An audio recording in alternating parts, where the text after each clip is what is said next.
আমার জানা নেই অতটা। সকালবেলা খবর আসে ওর মা রান্না করছিল, 10টার দিকে হবে বোধহয়। আমরাও বাড়িতে ছিলাম। হঠাৎ ও খবর পেয়ে চিৎকার চেঁচামেচি করে সঙ্গে সঙ্গে বেরিয়ে যায় গাড়ি। আমাদের একজন ছেলে ছিল, তাকে সঙ্গে পাঠাই আমি, সঙ্গে যাইটুকু।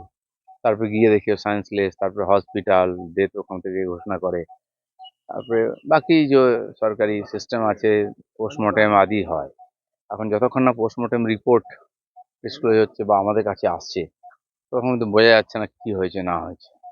বন্ধু বান্ধব নিয়ে একসঙ্গে ছিল, রাত্রেবেলা পার্টি সার্টি করেছে, এটুকু জানি। বাকি তো রিপোর্টেই সব আসবে কি হয়েছে। বন্ধু বান্ধব নিয়ে ছিল তো, 3জন বন্ধু একসঙ্গে থেকে একা থাকিনি। ওর মাও গিয়ে থেকে এসছে, চলছিল এরকম। কি ঘটনা হয়েছে, কিন্তু যে প্রবলেমটার কথা বলা হচ্ছে, ড্রাগ বা ইত্যাদি, প্রবলেম আগের থেকেই ছিল। সেটা আমি শুনলাম যে ওর কাউন্সিলিং চলছিল, ওর অফিসে ডাক্তার আছে, চেষ্টা হচ্ছিল ঠিকঠাক করার।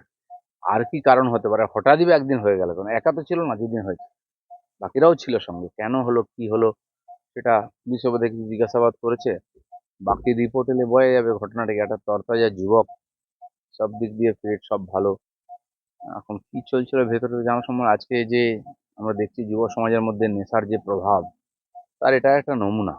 মানে কতদূর হয়েছে, কি হয়েছে, কি নেশা নিয়েছে কিনা, সে তো কিছু বলতেই পারেনি। সে তো আগেই শেষ হয়ে গেছে, কিছু করার সুযোগও ছিল না। আমার মনে হয় আগামী দিনে সেটা বেরোবে, এবং এই ব্যাপারটা একটা বড় শিক্ষা আমাদের সবার জন্য। আজকে আমাদের ছেলেমেয়েরা কোথায় যাচ্ছে, কি করছে, তাকে মানুষ করে দেওয়া মানে খালি পড়াশোনা করিয়ে শিখিয়ে দিলাম, চাকরি পেয়ে গেল, এটাই সব নয়। তারপরে এত বড় রিস্ক থাকছে, এটাই চিন্তার বিষয়।